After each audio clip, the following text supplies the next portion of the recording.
السلام علیکم ورحمۃ اللہ وبرکاتہ۔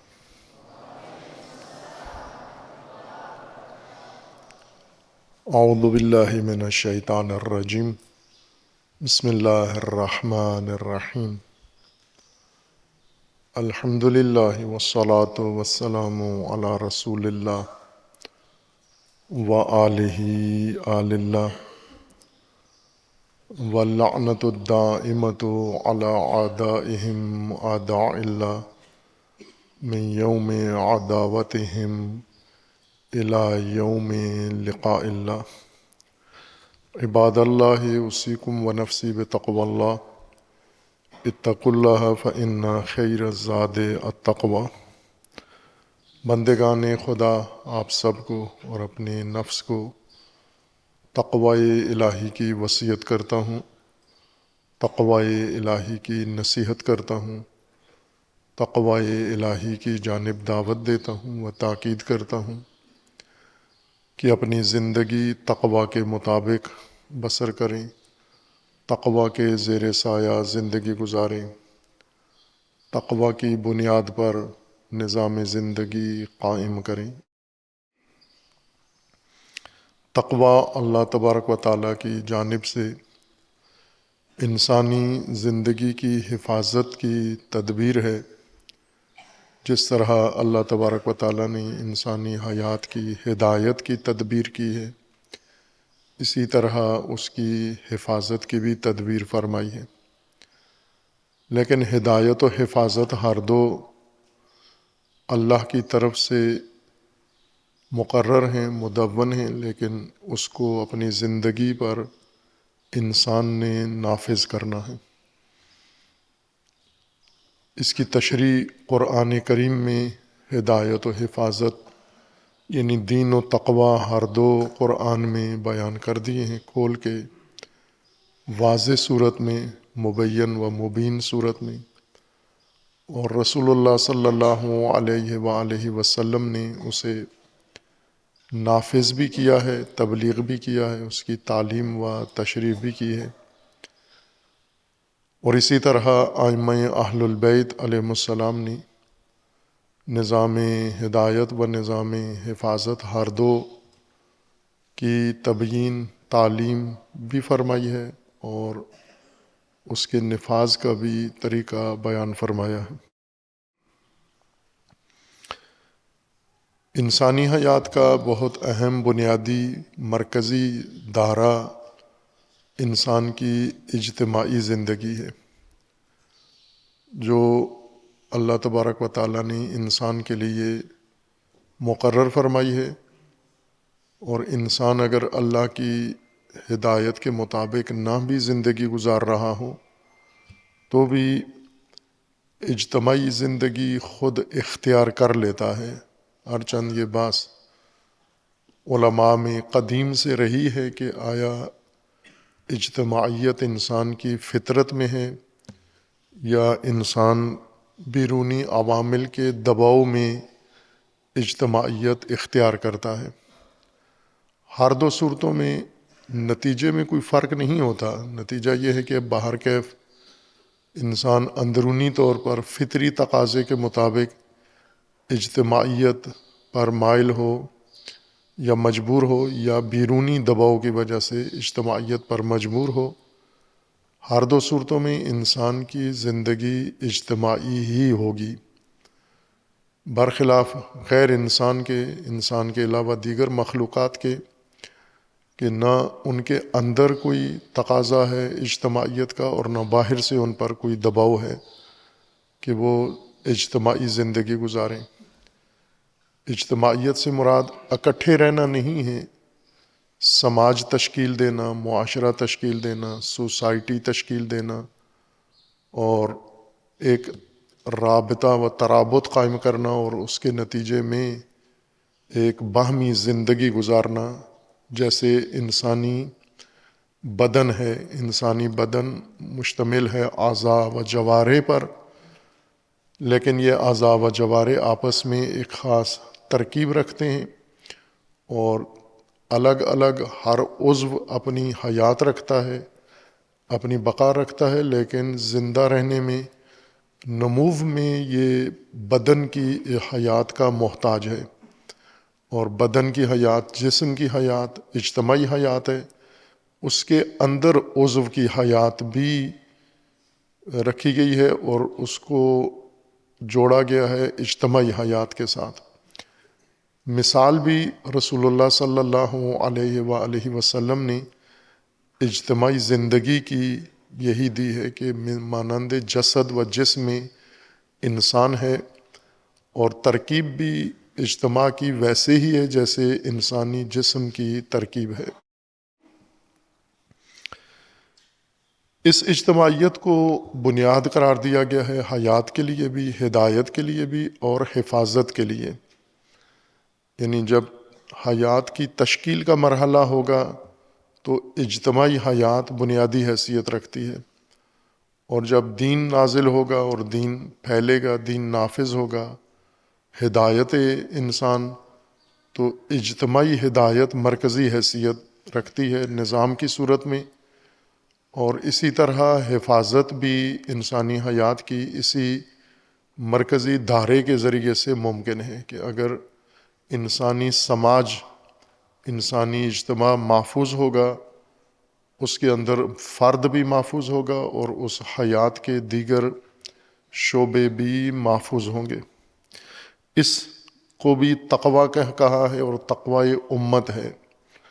سورہ مبارکہ مومنون میں آیا 52 میں اللہ تبارک و تعالیٰ کا حکم ہے، 51 اور 52 میں، یا ایھا الرسل کلوا من الطیبات واعملوا صالحا انی بما تعملون علیم۔ انبیاء و رسل کو خطاب ہے، اس سے پہلے انبیاء کا ذکر ہے، اور اس تذکرے کے بعد اللہ تبارک و تعالیٰ کا خطاب ہی نبیوں کو ہے، یا ایھا الرسل کلوا من الطیبات واعملوا صالحا۔ اے اللہ کے فرستادگان، اللہ کی طرف سے مامور انسان کی ہدایت کے لیے انبیاء و رسل، کلوا من الطیبات، آپ بھی دیگر لوگوں کی طرح طیبات سے استفادہ کرو، واعملوا صالحا، اور اپنا عمل صالح رکھو، انی بما تعملون علیم، جو کچھ آپ انجام دیتے ہو اللہ اس سے آگاہ ہے۔ وَإِنَّ هَٰذِهِ أُمَّتُكُمْ أُمَّةً وَاحِدَةً، اور یہ تمہاری امت ہے اور یہ امت واحدہ ہے۔ وَأَنَا رَبُّكُمْ، اور میں تمہارا رب ہوں، پالنے والا، پروردگار ہوں۔ فَاتَّقُونِی، اور تم تقوی اختیار کرو، میرا تقوی اختیار کرو، یا مجھے تقوی اختیار کرو، وقایہ اختیار کرو، حفاظت کے طور پر، تدبیر کے طور پر میری تدبیر تقوی اختیار کرو۔ فَتَقَطَّعُوا أَمْرَهُمْ بَيْنَهُمْ زُبُرًا، لیکن لوگوں نے ایسا کیا نہیں، امت واحدہ رہنے نہیں دی، بلکہ اسے کاٹ دیا، تقسیم کر دیا اور اس کے ٹکڑے کر دیے۔ کل حزب بما لدیہم فرحون، حزب بنا لی انہوں نے، گروہ بنا لیے، جماعتیں بنا لی، اور ہر جماعت کے پاس جو بھی تھا، جو منشور، دستور، ہدف، اسی پر وہ خوش ہے۔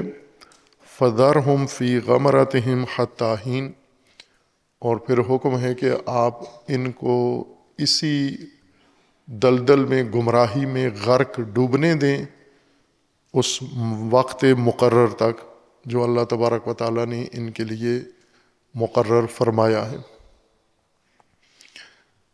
قرآن کریم میں اس تقوی کی بنیادی حیثیت ہے، بنیادی اہمیت ہے، چونکہ انسانی حیات کا یہ سب سے بنیادی پہلو ہے۔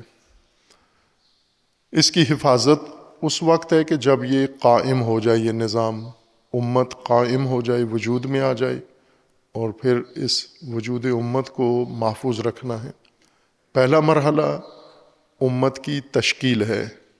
قرآن کریم نے یہ فرمایا ہے کہ لوگ امت واحدہ ہی تھے، اور مختلف قطعات میں، جس طرح سورہ مومنون میں ذکر فرمایا ہے آیا 53 میں فَتَقَطَّعُوا أَمْرَهُمْ بَيْنَهُمْ زُبُرًا، یہ عمل انسانوں میں ابھی وقوع پذیر نہیں ہوا تھا، تقطیع اور تقسیم نہیں ہوئی تھی انسانوں کی، اور انسان ایک امت واحدہ تھے، لیکن پھر ان کے اندر تقسیم کا عمل شروع ہوا، تقطیع کا عمل شروع ہوا، گروہ بنے، حزب بنی، اور انہوں نے اپنا اپنا راستہ الگ کیا اور ایک دوسرے کے ساتھ خصومت و دشمنی اختیار کی، اختلاف جو تدریجاً بڑھتا ہوا تفرقے میں تبدیل ہوا، اور پھر ان کے فرقے بن گئے، یہ متفرق ہو گئے۔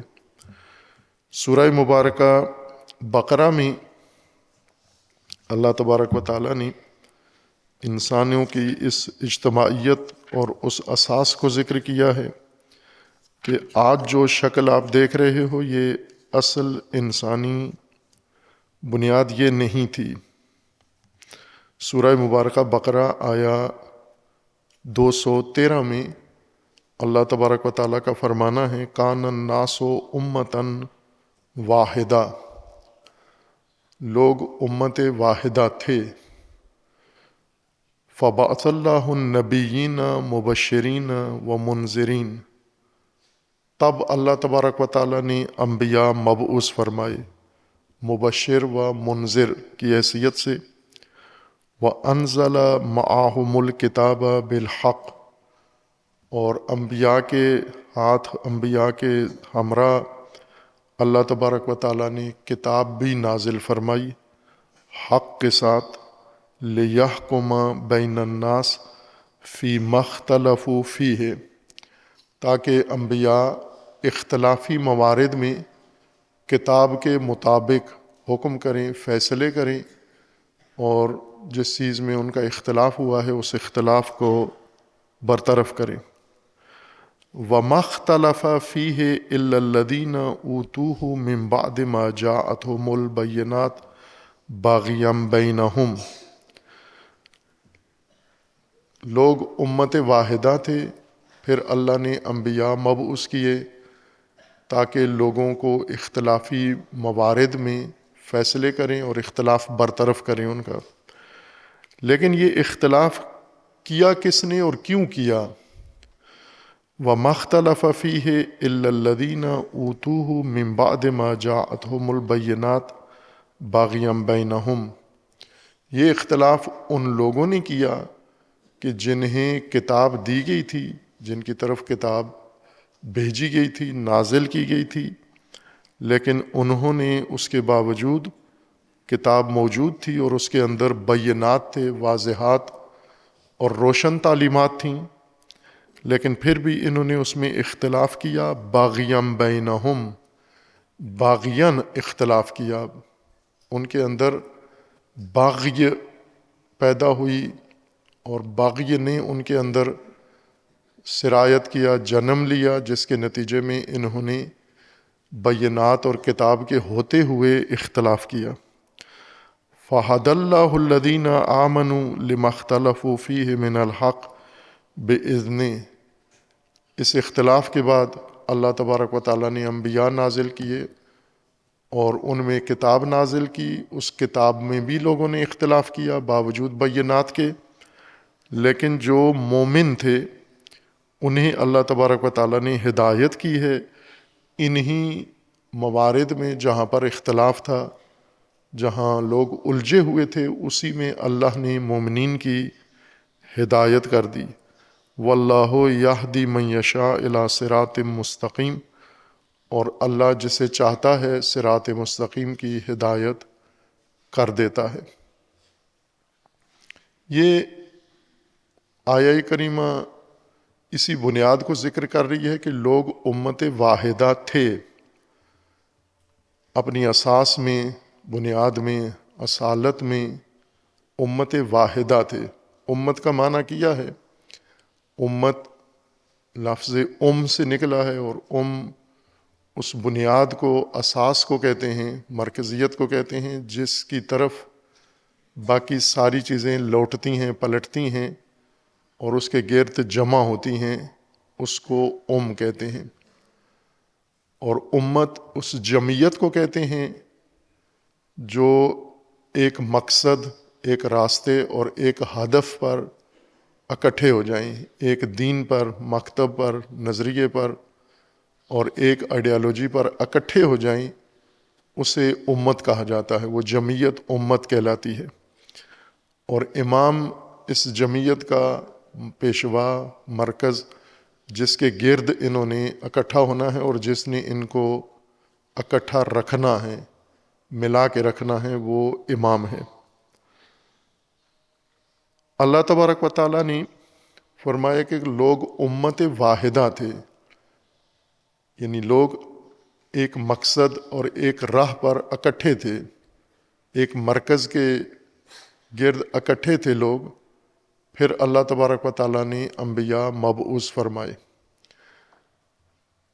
یہاں پر بیچ میں ایک مرحلہ اس آیہ کریمہ میں ذکر نہیں ہوا، بغیر ذکر کیے واضح ہے وہ، اور اس کو آیت کے ذیل میں بیان کر دیا گیا ہے کہ لوگ اکٹھے تھے، امت واحدہ تھے، اور اللہ تبارک و تعالیٰ نے انبیاء مبعوث فرمائے مبشر و منذر بنا کر، تاکہ جن امور میں لوگوں میں اختلاف واقع ہوا ہے ان اختلافی امور میں لوگوں کے درمیان فیصلہ کریں۔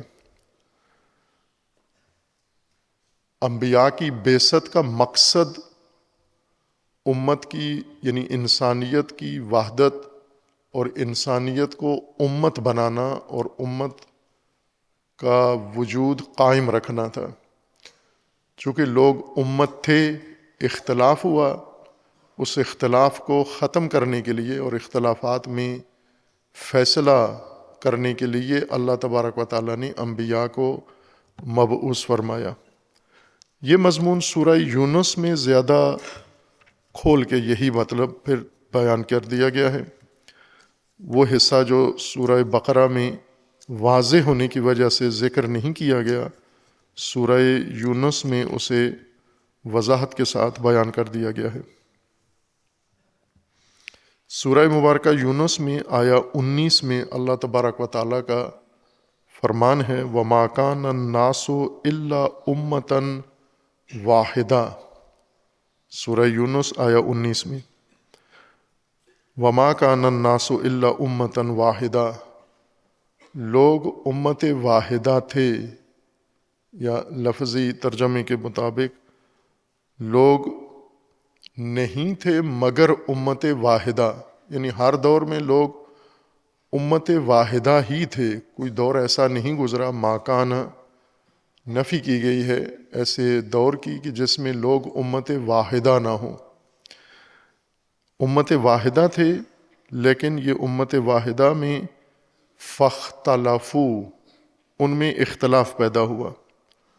سورہ بقرہ میں بھی یہی بات ہے، لیکن بعثت انبیاء اور امت واحدہ کے درمیان کے مرحلے کو سورہ بقرہ نے وضاحت سے نام لے کر ذکر نہیں کیا، ذیل میں انبیاء کی بعثت کا مقصد بیان کرتے ہوئے واضح کر دیا کہ انبیاء آئے تھے، چونکہ امت واحدہ میں اختلاف رونما ہو گیا تھا، اس اختلاف میں حکم کرنے کے لیے، فیصلہ کرنے کے لیے انبیاء تشریف لائے۔ اور سورہ یونس میں اس کو وضاحت کے ساتھ بیان کر دیا ہے، وَمَا كَانَ النَّاسُ إِلَّا أُمَّةً وَاحِدَةً فَاخْتَلَفُوا، لوگ امت واحدہ تھے لیکن ان میں اختلاف ہوا۔ وَلَوْلَا كَلِمَةٌ سَبَقَتْ مِنْ رَبِّكَ لَقُضِيَ بَيْنَهُمْ فِيمَا فِيهِ يَخْتَلِفُونَ، اور پھر یہ فرمایا کہ اللہ کا جو فرمان تھا، اللہ کا کلمہ خدا تھا، اگر یہ نہ ہوتا لَقُضِيَ بَيْنَهُمْ فِيمَا فِيهِ يَخْتَلِفُونَ، تو ان کے درمیان قضاوت بھی کر دی جاتی، فیصلہ بھی کر دیا جاتا ان امور میں جن میں انہوں نے اختلاف کیا ہے۔ لیکن قضاء خدا ایسے نہیں ہیں کہ جو ہی اختلاف ہو وہیں پر فیصلہ بھی کر دیا جائے، یعنی نتیجہ اس کا، اختلاف کرنے والوں کا انجام مراد ہے کہ انہیں وہیں پر سزا بھی دے دی جائے۔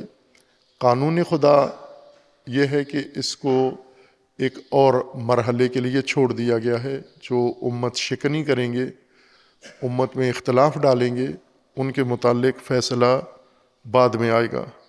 وَيَقُولُونَ لَوْلَا أُنزِلَ عَلَيْهِ آيَةٌ مِّن رَّبِّهِ فَقُلْ إِنَّمَا الْغَيْبُ لِلَّهِ فَانتَظِرُوا إِنِّي مَعَكُم مِّنَ الْمُنتَظِرِينَ۔ یہ دونوں آیات سورہ بقرہ کی آیا 213 اور سورہ یونس کی آیا 19 اسی ایک حقیقت کو بیان فرما رہی ہیں کہ لوگ امت واحدہ تھے، ان میں اختلاف پیدا ہوا، اس اختلاف کے بعد اللہ نے انبیاء مبعوث فرمائے مبشر و منذر بنا کر، تاکہ جن امور میں جن وجوہات سے ان میں اختلاف ہوا ہے اس اختلاف کو برطرف کر کے انہیں دوبارہ امت واحدہ بنائیں۔ اس آیا کی روح سے انبیاء کی بعثت کا مقصد تشکیل امت ہے۔ لوگ موجود تھے، اپنے فطری صلاحیتیں لے کر پیدا ہو چکے تھے، زندگی گزار رہے تھے، اور ان میں اختلاف رونما ہوا۔ پہلے امت واحدہ تھے، پھر اختلاف رونما ہوا، اور پھر اللہ نے انبیاء مبعوث فرمائے۔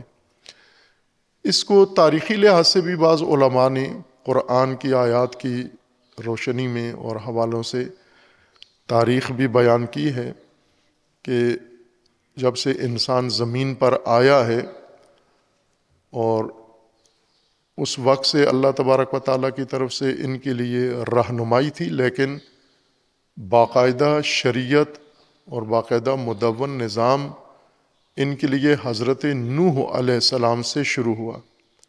حضرت نوح علیہ السلام پر پہلی شریعت نازل ہوئی، اور اس کا یہ مطلب نہیں کہ پہلے والے جو انسان تھے یا انبیاء تھے حضرت نوح سے پہلے، وہ اللہ کی طرف سے دستور نہیں تھا ان کے پاس، ان پر بھی وحی نازل ہوتی تھی۔ جیسے حضرت آدم کو اللہ تبارک و تعالیٰ نے زمین پہ اتارا اور ساتھ ہی فرما دیا کہ آپ زمین پر جائیں اور پھر ہماری طرف سے آپ کے لیے ہدایت اترے گی، اس کے مطابق آپ نے زندگی گزارنی ہے، اور ایسا ہی ہوا۔ حضرت آدم زمین پر آئے اس صورت میں کہ جیسے رائج معروف تفسیر ہے کہ آدم و حوا دو فرد پہلے پیدا ہوئے، اور پھر ان میں سے آگے دو افراد میں سے آگے نسل انسانی پھیلی۔ اور دوسری تفسیر جو معروف نہیں ہے، مشہور نہیں ہے، لیکن علماء نے اسے ذکر کیا ہے، اور بعض محقق علماء مفسرین نے اسے ایک احتمال کے طور پر ذکر کیا ہے کہ ممکن ہے یہی ہو، خلقت آدم میں بھی، خلافت آدم میں بھی، اور اسی طرح حبوط زمین میں بھی، کہ یہاں پر آدم سے مراد فرد نہیں بلکہ نوع انسان ہے، انسان مراد ہے کہ اللہ نے انسان پیدا کیا، انسان کو زمین پہ بھیجا اور انسان کے لیے یہ سارے احکام بیان فرمائے۔ دونوں کے شواہد ہیں کہ آدم فرد تھے اور فرد کو زمین پر اتارا، فرد کی تخلیق ہوئی پہلے، پھر فرد زمین پہ آیا، یا نوع کی تخلیق ہوئی اور اس نوع کو زمین کے اوپر بھیجا، نوع انسان کو، اور اس کے لیے یہ احکام بیان فرمائی۔ دونوں صورتوں میں اللہ تبارک و تعالیٰ نے انبیاء کو مبعوث فرمایا جب انسان کثرت سے زمین پر موجود تھے اور وہ امت واحدہ تھے۔ امت واحدہ میں ان میں اختلاف پیدا ہوا، اس اختلاف کی وجہ سے تفرقہ پیدا ہوا، ان میں الگ الگ تقسیم ہو گئی۔ اس تقسیم کو، اس تخلف کو ختم کرنے کے لیے اللہ نے انبیاء مبعوث فرمائے تاکہ جن امور کی وجہ سے ان میں اختلاف ہے انہیں ان سے برطرف کیا جائے۔ لیکن قرآن کا یہ بھی فرمانا ہے کہ اللہ نے انبیاء مبعوث فرمائے اور کتابیں نازل فرمائیں امت کے اندر یا مختلف لوگوں کے اندر اختلاف کو ختم کرنے کے لیے۔ لیکن ایک طبقہ جسے قرآن باغی کہتا ہے، باغیوں نے نہ صرف وہ اختلاف ختم نہیں ہونے دیا بلکہ ان کتابوں کے اندر بھی اختلاف پیدا کر دیا جو بہت واضح تعلیمات لے کر آئی تھیں۔ باغیوں نے کتاب کے اندر، وہ کتاب جو منشور تھی وحدت کا، منشور امت ہے، اس میں بھی اختلاف پیدا کر دیا۔ لوگ امت واحدہ تھے، ان میں اختلاف ہوا اور اللہ نے نبی مبعوث کیے تاکہ اختلاف برطرف کریں، اور انبیاء کے ہمراہ اللہ نے کتاب اتاری۔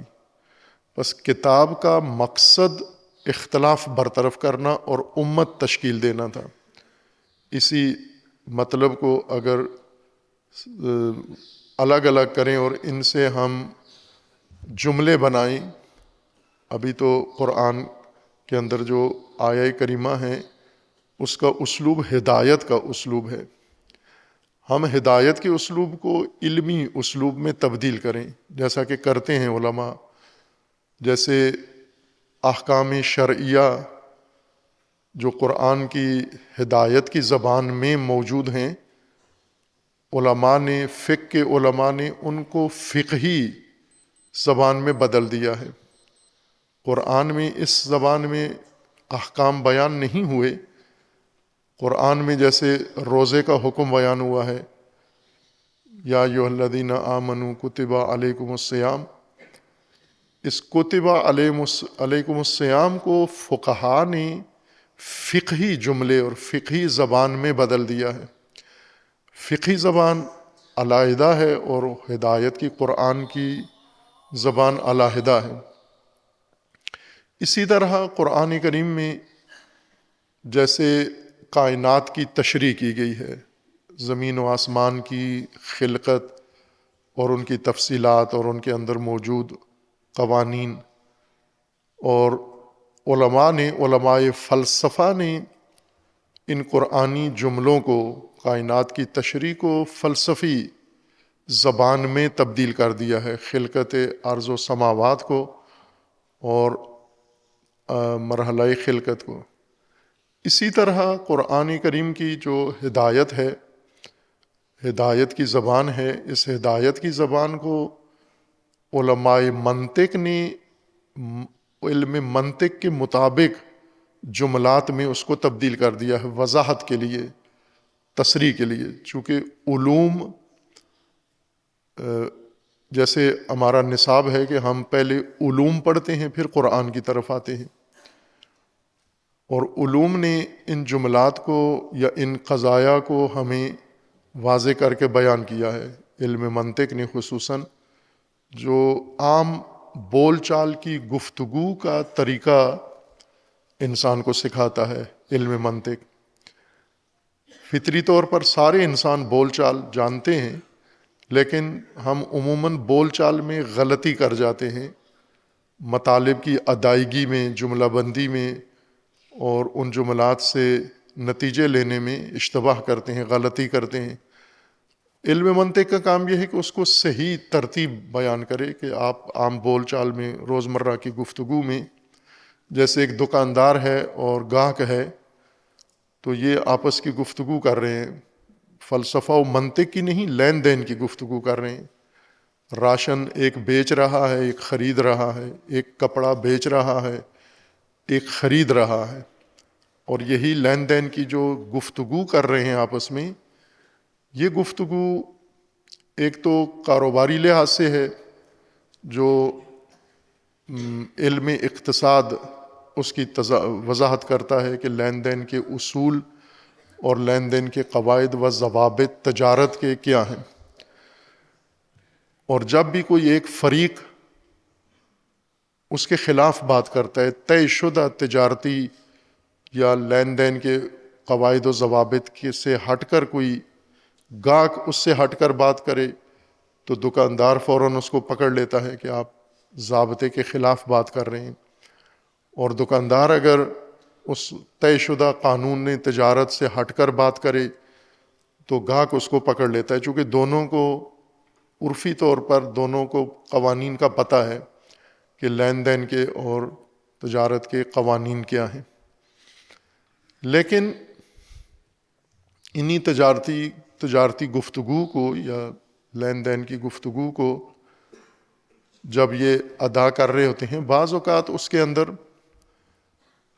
جو دلیل پیش کر رہا ہے یا موقف کوئی انسان اختیار کرتا ہے اور اپنے موقف کے حق میں دلیل دے رہا ہوتا ہے دکاندار، وہ اسلوب قوانین تجارت نہیں معین کرتے، وہ الگ علم، جیسے اگر دکاندار اور تاجر اور گاہک دونوں اردو میں گفتگو کر رہے ہیں تو یہاں پر اگرچہ تجارتی گفتگو ہے لیکن زبان اردو ہے، اس لیے اردو کے قواعد بھی ملحوظ رکھے جائیں گے، اور اگر کسی جگہ پر اردو قاعدہ زبان میں بول چال میں دکاندار اور گاہک میں غلط استعمال ہوتا ہے تو دوسرا فریق اس کو ٹوکتا ہے کہ آپ زبان کے قواعد کے مطابق ہی اردو میں یہ بات آپ نے صحیح نہیں کی۔ یا پنجابی میں اگر گفتگو کر رہے ہیں تو بھی ایسا ہی ہے، پنجابی کے قواعد و ضوابط گفتگو میں، محاورے میں، مکالمے میں ملحوظ رہتے ہیں، غلطی ہو تو ان غلطی کو پکڑ لیا جاتا ہے کہ یہ آپ جملہ ٹھیک ادا نہیں کر رہے۔ اسی طرح اگر انگریزی میں گفتگو کر رہے ہیں، لین دین کر رہے ہیں آپس میں، تو انگریزی چونکہ ذریعہ ہے ان کی گفتگو کا، تو اس کے قواعد بھی بیچ میں، ہر چند گفتگو تجارتی ہے لیکن زبان انگریزی ہے تو انگریزی کے قاعدے بھی اس میں داخل ہو جاتے ہیں۔ اسی طرح ہر گفتگو میں زبان کوئی بھی ہو، اردو ہو، پنجابی ہو، انگریزی ہو، اور گفتگو تجارتی ہو، گھریلو ہو، تعلیمی ہو، عام بات چیت ہو، معاشرتی بات چیت ہو، اور ثقافتی بات چیت ہو رہی ہو، علمی گفتگو ہو، دینی گفتگو ہو رہی ہو، گفتگو میں جو قواعد و ضوابط گفتگو کے ہیں، استدلال کے ہیں، طرز تکلم کے ہیں، اس میں علم منطق کے قواعد ملحوظ ہوتے ہیں۔ یہی دکاندار اور گاہک یہ علم منطق کے مطابق گفتگو کر رہے ہیں، منطق پڑھا ہوا نہیں ہے انہوں نے علم، جیسے انہوں نے باقاعدہ ممکن ہے اکیڈمی میں اردو نہ پڑھی ہو لیکن گفتگو قواعد لغت کے مطابق کر رہے ہیں۔ پنجابی کی تعلیم انہوں نے کہیں حاصل نہیں کی کسی کالج یونیورسٹی میں، لیکن پنجابی کے قواعد و ضوابط کے مطابق گفتگو کر رہے ہیں۔ اسی طرح علم منطق ایک فطری علم ہے، ہر انسان کے پاس موجود ہے۔ معروف قصہ جو طالب علموں کو پڑھایا جاتا ہے، اساتذہ منطق بتاتے ہیں کہ کتاب منطق کے، معروف کتاب منطق کے مصنف میر شریف جرجانی، انہوں نے اپنے بیٹے کو یہ کتاب جو انہوں نے لکھی ہے منطق میں، یہ انہوں نے اس کو تدریس کی، پڑھائی، اور پھر یہ دیکھنے کے لیے کہ اس کو یہ کتاب سمجھ میں آئی ہے یا نہیں، بیٹے کو کہا کہ اب جو دیکھو جا کے لوگ کیا کر رہے ہیں، گلیوں میں جاؤ، بازار میں جاؤ، لوگوں کا مشاہدہ کرو، پھر مجھے آ کے بتاؤ لوگ کیا کر رہے ہیں۔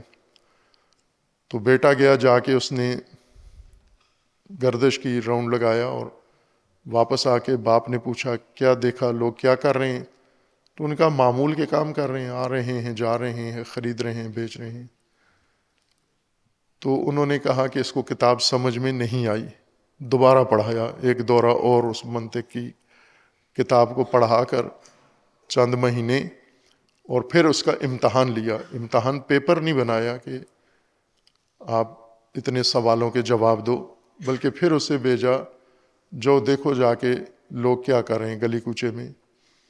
بیٹا گیا پہلے کی طرح، پھر واپس آ کے اس نے بتایا کہ معمول کے مطابق اپنا اپنا کام کر رہے ہیں، کوئی کھیتی باڑی کر رہا ہے، کوئی تجارت کر رہا ہے، کوئی خرید رہا ہے، کوئی بیچ رہا ہے، کوئی آ رہا ہے، جا رہا ہے۔ تو انہوں نے کہا کہ اس کو ابھی بھی کتاب سمجھ میں نہیں آئی، تیسری دفعہ پھر پڑھایا اس کو، اور پڑھا کے پھر اسے بھیجا، اب جا کے دیکھو امتحان پھر ہوا اس کا، 2 دفعہ فیل ہو گیا۔ تیسری دفعہ پھر پڑھا کے پھر بھیجا کہ جو دیکھو لوگ کیا کر رہے ہیں، تو واپس آیا، بیٹا بہت برہم غصے میں تھا، اور والد کو کہہ رہا تھا کہ آپ نے اتنی عرصہ میرا وقت ضائع کیا ہے، جو آپ نے مجھے 3 دفعہ کتاب پڑھا کے سمجھایا ہے، یہ مارکیٹ میں لوگ بغیر پڑھے ہوئے اس کے مطابق عمل کر رہے ہیں. جو میں نے کتاب میں پڑھا ہے وہی یہ دکان پہ بھی وہی گفتگو ہو رہی ہے، اور آنے جانے والے پڑھے لکھے ان پڑھ سارے علم منطق ہی پیش کر رہے ہیں اور بیان کر رہے ہیں. دلیل دیتے ہیں، استدلال کرتے ہیں، مغالطہ کرتے ہیں، شبہہ ظاہر کرتے ہیں، جملہ بناتے ہیں. اور یہی کام آپ نے مجھے، اور اس وقت میر شریف نے کہا کہ اب سمجھ آئیے تجھے علم منطق اب حل ہو گیا، ہضم ہو گیا ہے تجھ سے. یعنی علم منطق ایک روزمرہ انسانوں کا علم ہے جس کے مطابق ہر انسان گفتگو کر رہا ہے. ہر آدمی علم منطق ہی کے تحت چل رہا ہے، لیکن اسے شعور نہیں ہے کہ یہ قواعد منطق ہیں جو میں استعمال کر رہا ہوں. قرآن کریم میں اللہ تبارک و تعالیٰ نے ہدایت کی زبان استعمال کی ہے. اسلوب قرآن علمی نہیں ہے، استدلالی نہیں ہے، ہدایت کا اسلوب ہے، اور ہدایت کا اسلوب علمی اصول سے بالکل الگ ہے. ہم جن کتابوں سے آشنا ہیں وہ اور اسلوب میں ہیں، اور قرآن الگ اسلوب کے ساتھ تدوین ہوا ہے. اور ہم علوم کے لیے تدوین شدہ قواعد کے ذریعے سے قرآن چونکہ سمجھتے ہیں، اس لیے ہمیں دشواری پیش آتی ہے. اور اگر یہ کام ہو کہ منطق قرآن، جو خود قرآن ہی نے وضاحت کی ہے، منطق قرآن سے قرآن کو سمجھ آ جائے، اور منطق ہدایت سے، یہ جو تدوین شدہ منطق ہے یہ عام بول چال کے لیے یا علوم کے لیے ہے. ہدایت کے لیے قرآن نے اپنی منطق خود بیان کی ہے، اسی کے مطابق اس کو سمجھیں، جس سے ہم ابھی آشنا نہیں ہیں. ہدایت کی منطق سے واقف نہیں ہیں ہم، لیکن علوم کے لیے جو منطق ہے اس سے ہم واقف ہیں. اس میں تحلیل کریں ہم قرآنی جملات کو جو اللہ تبارک و تعالیٰ نے اس آیہ شریفہ میں بیان کیے ہیں. کان الناس امتاً واحدہ، یہ ایک جملہ ہے کہ لوگ، انسان، ناس امت واحدہ تھے. فبعث اللہ النبیین مبشرین و منذرین، اللہ تبارک و تعالیٰ نے انبیاء مبعوث فرمائے مبشر اور منذر کے طور پر. لوگ امت واحدہ تھے، اور فا عربی قاعدے کے مطابق تفریح ہے، چونکہ لوگ امت واحدہ تھے پس، جو لفظی ترجمہ کرتے ہیں آپ، پس اللہ نے نبی مبعوث فرمائے. یعنی نبیوں کی بعثت کا مقتضی کیا تھا، وجہ کیا تھی، باعث کیا تھا، کس چیز نے تقاضا کیا کہ نبیوں کی ضرورت ہے انسانی معاشرے کو. اس آیہ کریمہ میں یہاں تک اگر دیکھیں تو وحدت امت کا تقاضا تھا کہ اللہ نے نبی مبعوث فرمائے. وحدت کو نبیوں کی کیوں ضرورت پڑی، وحدت امت کو؟ جب لوگ امت واحدہ ہیں تو نبیوں، مبشرین و منذرین کی ضرورت ان کو کیوں پڑی؟ یہاں پر وہ جملہ جو سورہ یونس میں وضاحت ہوئی ہے اس کی، وہ یہاں ملحوظ ہے، اس آیہ میں بھی ہے لیکن اس کے ذیل میں ہے. اور وہ یہ ہے کہ یہ لوگ امت واحدہ تھے اور ان میں اختلاف پیدا ہوا. فاختلفوا، لوگ امت واحدہ تھے، یہ ایک جملہ. فاختلفوا، لوگوں میں اختلاف پیدا ہوا. اس اختلاف کو ختم کرنے کے لیے اللہ نے نبی مبعوث کیے، اور نبی مبعوث کیے مبشر و منذر کے طور پر،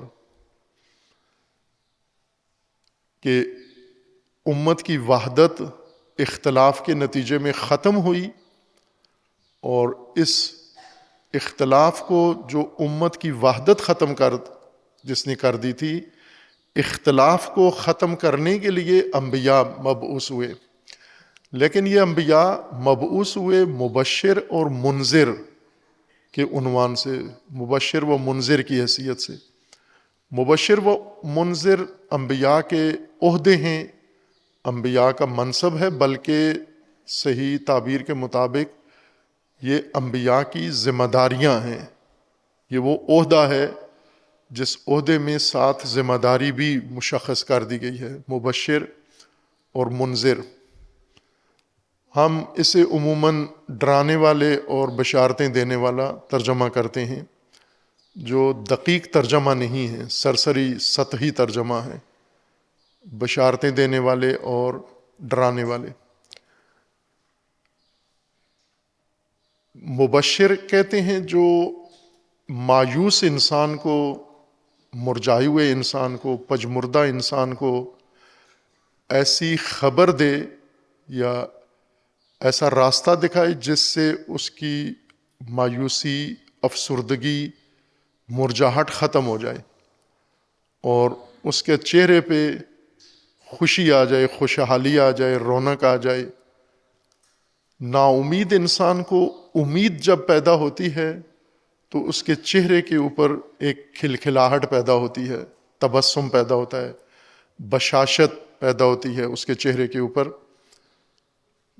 بشر یا بشر انسان کی جلد ہے، اور بشر اس وجہ سے کہتے ہیں، بشرا کی وجہ سے، چونکہ انسان کے چہرے کی جلد خوشی دیکھ کر کھل جاتی ہے اور اس کے اوپر، چہرے کے اوپر نمایاں آثار ہو جاتے ہیں. یعنی دونوں صورتوں میں ہم منہ لٹکا ہوا انسان دیکھ لیتے ہیں، پریشان حال انسان ہے.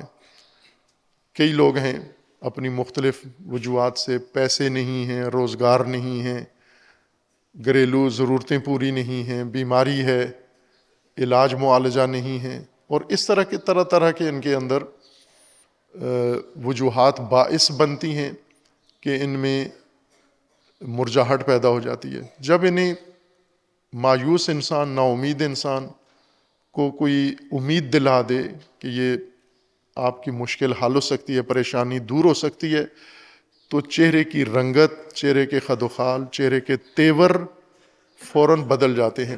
سکڑا ہوا چہرہ، لٹکا ہوا منہ کھلکھلا اٹھتا ہے. یہ چونکہ انسان کی جلد بشرا پر یہ آثار ظاہر ہوتے ہیں، اسی وجہ سے انسان کو بشر بھی کہتے ہیں، کہ نمایاں جلد والا، واضح چمڑی والا. یعنی بشرا چہرہ چمڑی ہے، اور انسانی حالات اندرونی انسان کے چہرے پر یا جلد پر ان کے آثار نمودار ہوتے ہیں. آپ جانوروں کو دیکھیں تو ان کی جلدیں ڈھمپی ہوتی ہیں بالوں سے، ان کی پریشانی اور خوشحالی ان کے چہرے پہ نمایاں نہیں ہوتی. مثلا کوئی کٹا بھینس، بیل، بچھڑا خوشحال ہو تو چہرہ دیکھ کر نہیں پتہ چلتا کہ یہ خوشحال ہے، پریشان ہے، افسردہ ہے. لیکن انسان کا چہرہ دیکھ کے پتہ چل جاتا ہے کہ اس کے اندرونی کیفیت کیا ہے، یہ خوشحال ہے یا بدحال ہے یا بے حال ہے. یہ وہ راستے، نجات کے راستے، انسان جو گمراہی کا شکار ہے، مایوسی کا شکار ہے، ناکامی کا شکار ہے، انبیاء اسے امید کے، نجات کے راستے بتاتے ہیں. اور وہ راستے جب انسان کو معلوم ہوتے ہیں تو انسان کے اندر ایک امید پیدا ہوتی ہے جو اس کے چہرے پہ نمایاں ہو جاتی ہے، جس کو بشارت کہا جاتا ہے. بشارتوں سے مراد حوریں بتانا یا وہ دودھ اور نہریں اور وہ چیزیں. بشارت ہماری منحصر ہے انہی چیزوں میں کہ آپ دنیا میں جو زندگی گزارتے ہو، آخرت میں اس کے لیے اتنی اجر اللہ تبارک و تعالیٰ نے مقرر فرمایا. بشارت دنیاوی امور میں، زمینی امور میں امید کے راستے اور نجات کے راستے، کامیابی کے راستے، کامیابی کے وسائل، کامیابی کے اسباب، کامیابی کے راہ میں حائل رکاوٹوں کی برطرفی، برکناری، یہ بشارتیں ہیں. مثلا اگر کوئی انسان روزگار کی تلاش میں ہے تو اس کو آپ یہ کہیں کہ آپ جب مرو گے تو اس کے بعد حوریں اتنی آپ کو ملیں گی، آپ جب مرو گے تو آپ کا گھر دودھ کی نہر کے کنارے ہوگا، وہاں ساحلی پلاٹ آپ کا ہوگا، اور ایک طرف شہد کی نہر جا رہی ہوگی، ایک طرف دودھ کی نہر جا رہی ہوگی. یہ بے روزگار آدمی جب مرے گا تو اس کو اس قسم کی رہائش وہاں پر میسر آئے گی.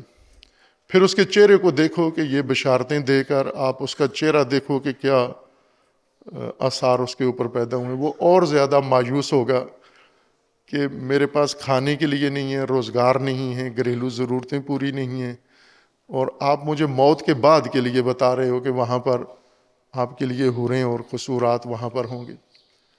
لیکن اگر آپ اسے کہو کہ بھائی آپ بے روزگار ہو، پریشان ہو، جی روزگار چاہیے، ٹھیک ہے کل آ جانا، ہمارے دفتر آ جانا، ہمارے گھر آ جانا، ہم آپ کو روزگار دلائیں گے.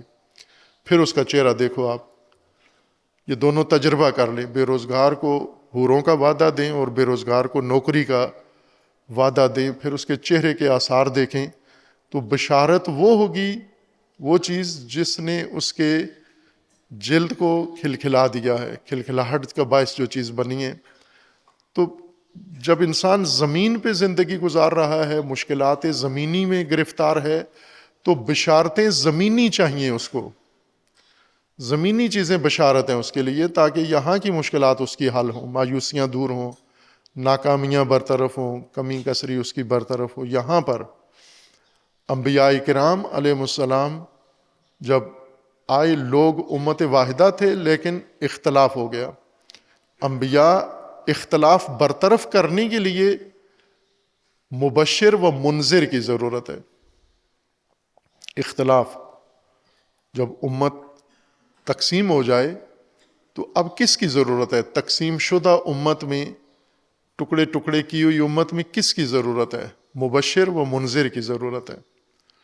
مبشر و منذر یعنی جو اسی اختلاف کا شکار، تفرقے کے شکار قوم کو، ملت کو امید کے راستے بتائے، نجات کے راستے بتائے، اور دوبارہ اس کو وحدت کی لڑی میں پروئے. مبشر وہ ہے، نہ کہ اختلافی امت کو تفرقے میں ہی ان کو جنت دکھائے، تفرقے کے نتیجے میں ان کو حوریں دکھائے، تفرقے میں ہی ان کو سعادتیں اخروی دکھائے. زمین پہ اختلاف، زمین پہ جھگڑے، زمین پہ تفرقہ، زمین پہ لڑائیاں، زمین پہ ستم، ظلم، حق تلفی، اور اسی میں آپ اگر اختلاف کو مزید ہوا دو تو آپ کو نوریں، حوریں ملیں گی. مزید امت کو توڑو تو آپ کو حوریں ملیں گی. تفرقہ اور بڑھاؤ، نفرت اور بڑھاؤ، دشمنیاں اور بڑھاؤ تو آپ کو حوریں ملیں گی. یہ بشارت نہیں ہے، یہ مبشر نہیں ہے کہ جو تفرقے میں جنت دکھائے لوگوں کو. مبشر یعنی جو تفرقہ دور کرے، جو وحدت قائم کرے، جو وحدت کو برقرار کرے. انسانیت کی ضرورت، بنیادی ضرورت وحدت ہے. کان الناس امتا واحدہ، امت اور امت کی وحدت، یہ اصل اساس و ضرورت ہے. تمام دنیاوی و اخروی نتائج اس گرہ سے بندھے ہوئے ہیں وحدت امت کے ساتھ. وحدت امت ختم کر کے آپ کوئی دنیاوی و اخروی نتیجہ نہیں لے سکتے، چونکہ سب نتھی ہیں وحدت کے ساتھ، اور وحدت امت کے ساتھ جڑے ہوئے نتائج ہیں سارے. اس لیے انبیاء آئے ہیں تاکہ اختلاف برطرف کریں. اختلاف برطرف کس سے کریں؟ ابشار اور انذار کے ذریعے سے. یہ دو وسیلے ہیں، دو طریقے ہیں، روش ہیں، اسلوب ہیں تبلیغ کے، ابشار و انذار. انذار خطرات سے آگاہ کرنا، تفرقے کے خطرات، اختلاف کے خطرات، فرقہ واریت کے خطرات سے آگاہ کرنا، اس کو انذار کہتے ہیں. یہ عربی زبان کا لفظ استعمال ہوتا ہے آگاہی دینے کے لیے، خطرات سے آگاہ کرنے کے لیے. منذر فوج کے اس شخص کو یا دستے کو کہتے ہیں جو اونچی مچان بنا کے بیٹھ جاتے ہیں میدان جنگ میں، اور دشمن کے لشکر پر نظر رکھتے ہیں، اور اپنے لشکر کو دشمن کے حرکات و سکنات سے باخبر رکھتے ہیں، اس شخص کو منذر کہتے ہیں، یعنی جو خطرات دیکھ رہا ہے اور ان خطرات کو اپنے لشکر اور اپنی لشکر کی کمانڈ کو منتقل کر رہا ہے، دشمن کی حرکات و سکنات کو، اس کو منذر، اس شخص کو کہتے ہیں۔ ڈرانے والے کو نہیں کہتے منذر، آگاہی دینے والے کو کہتے ہیں۔ جس قوم کو خطرات نے چاروں طرف سے گھیرا ہوا ہو، تو جو شخص خطرے بھانپ لے اور خطرات بر وقت بھانپ کر اور قوم کو خطرات سے آگاہ کر دے اور خطرات سے نمٹنے کے لیے حفاظتی طریقے بھی بتا دے اور انہیں آمادہ بھی کر دے خطرات کے مقابلے کے لیے، اس کو عربی میں اور قرآن میں منذر کہتے ہیں۔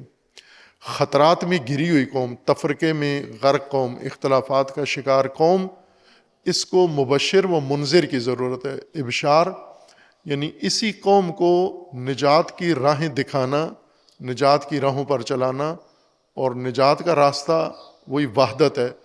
وحدت برقرار کرنے والے سارے راستے یہ ابشار ہے، حورے نہیں ہیں بشارت، چونکہ مشکل حوروں کی نہیں ہے کہ آپ لوگ کنوارے ہیں، اب کنوارے آدمی کو اگر آپ شادی کی نوید دو تو یہ بشارت ہے اس کے لیے، چونکہ اس کی ضرورت ہے یہ اس وقت غیر شادی شدہ آدمی کی۔ لیکن بے روزگار آدمی کو بھی آپ شادی کا وعدہ دو، بھوکے کو بھی شادی کا وعدہ دو، اسی طرح آپ جو بیمار ہے اس کو دوا کی ضرورت ہے، آپ اسے بھی شادی کا وعدہ دو کہ آپ بیمار ہو، تسلی رکھو، عنقریب آپ کی شادی ہو جائے گی۔ وہ بیمار کو دوا دو، بیمار کو طبیب دو، جس طرح کی مشکل ہے اسی طرح کا رائے حل اس کو دو تاکہ اس کے لیے بشارت ثابت ہو۔ اگر رائے حل نہ ہو، وہ بشارت جو کنواروں کے لیے ہے وہ بیماروں کے لیے نہیں ہوتی، ہر ایک کے لیے یہ چیز بشارت نہیں ہے۔ بشارت دنیاوی بشارتیں، انبیاء کرام نہ صرف اخروی بشارتیں بلکہ دنیاوی بشارتوں کے لیے آئے ہیں۔ دنیاوی بشارتیں یعنی دنیاوی رائے حل، دنیاوی سولوشنز اور دنیاوی کامیابیوں کے راستے، دنیاوی وسائل، دنیاوی اسباب، یہ بشارتیں ہیں۔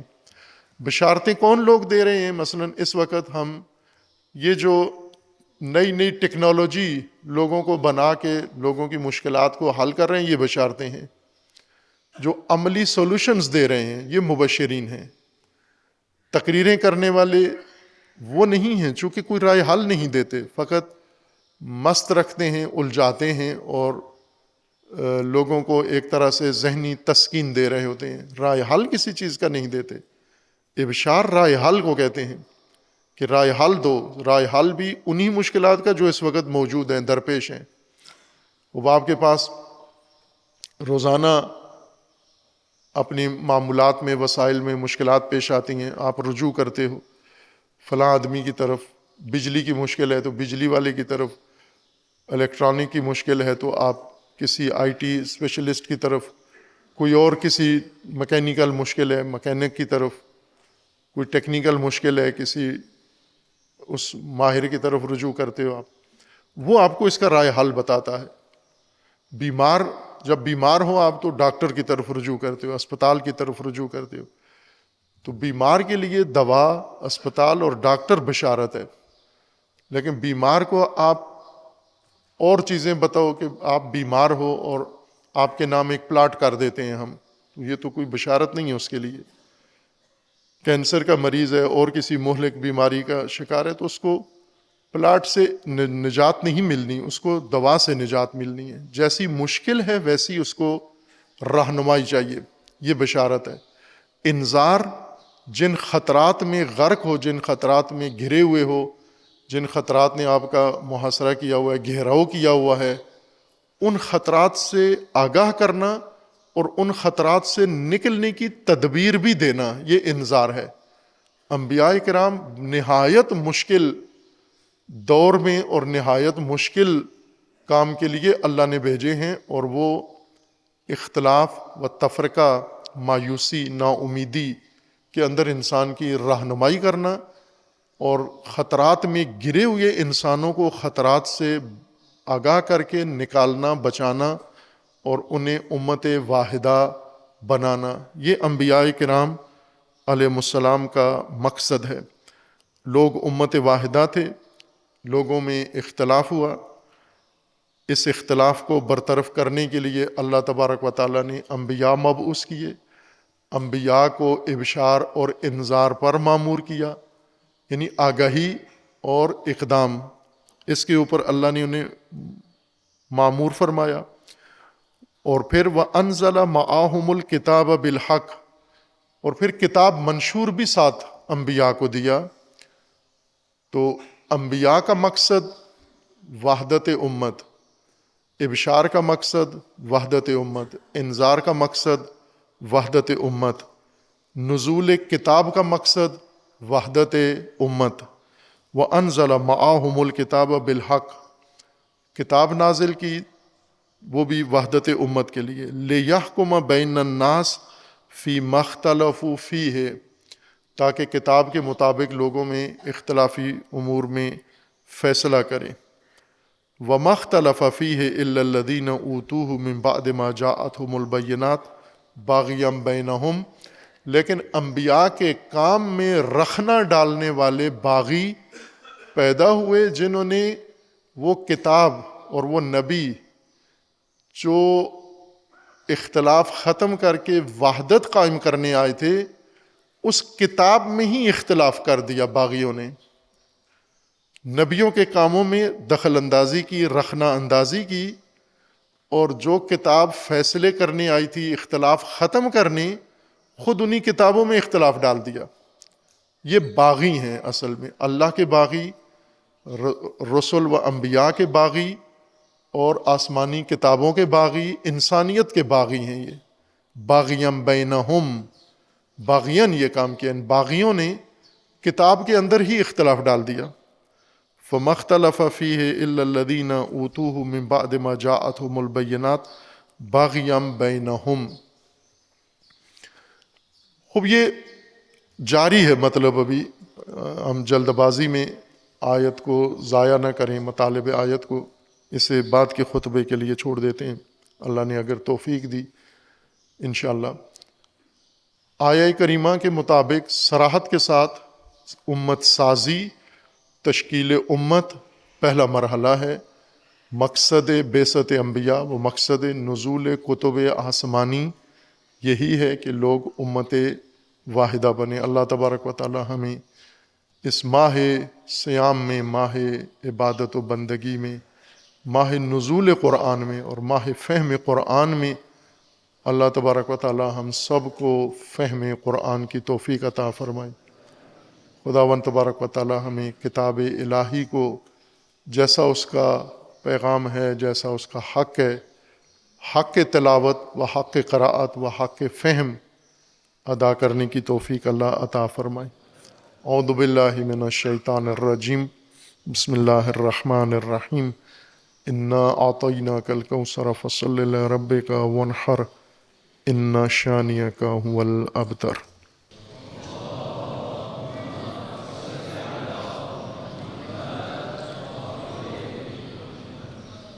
اعوذ باللہ من الشیطان الرجیم، بسم اللہ الرحمن الرحیم۔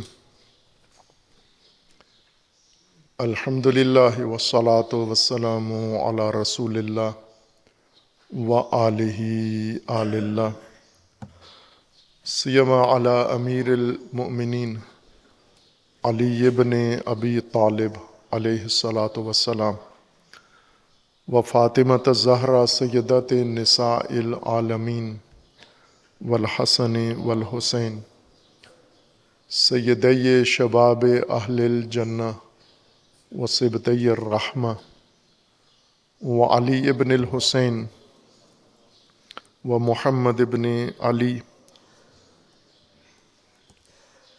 و جعفر ابن محمد و موسیٰ ابن جعفر و علی ابن موسیٰ و محمد ابن علی و علی ابن محمد والحسن ابن علی والحجت ابن الحسن القائم المنتظر المہدی حجج اللہ علی عباد و امناؤہ فی بلاد واللعن علی اعدائہم اجمعین من الآن الی قیام یوم الدین۔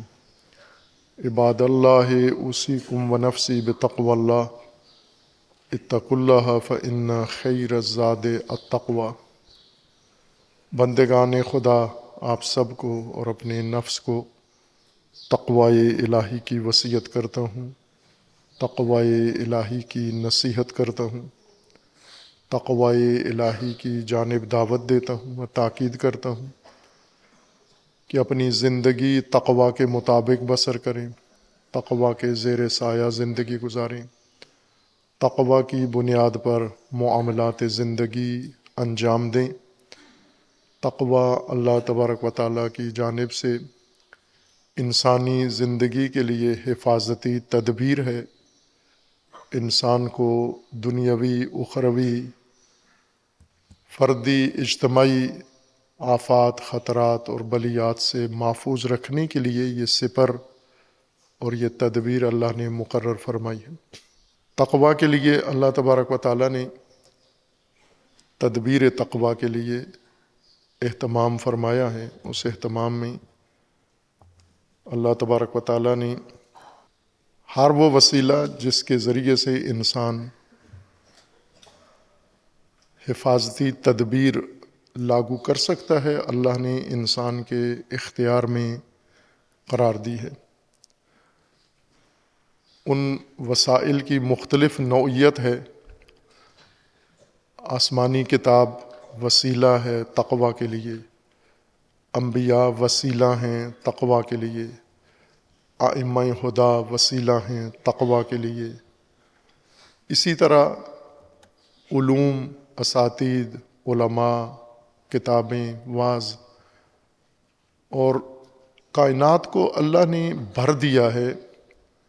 انسان کے لیے اپنی نشانیوں سے اللہ نے کائنات بھر دی ہے، اور ان نشانیوں میں اللہ تبارک و تعالیٰ نے